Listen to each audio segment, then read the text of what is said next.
Alors maintenant, comment on fait pour mettre en pratique tout ça, toutes ces idées dans la vie quotidienne?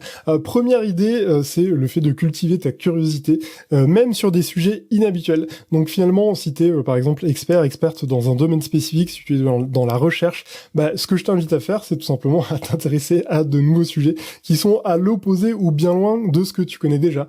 Accepte finalement de repartir d'un sujet de zéro, accepte d'être peut-être nul si par exemple tu veux te lancer dans une activité artistique, accepte d'être mauvaise ou mauvais, mais en tout cas, le fait de cultiver ça régulièrement, je suis certain que ça développera aussi ton intellect et de la pertinence sur ton sujet. Idée numéro 2, face à un problème, prendre quelques minutes pour l'aborder d'une manière différente. Est-ce que c'est en prenant un angle différent? Est-ce que c'est en ayant l'avis d'une personne qui n'est pas du tout dans ce secteur-là?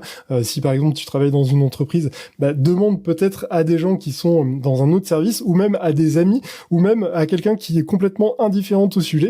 Tu auras forcément des choses à apprendre. Et enfin, troisième idée, développer un réseau de connaissances.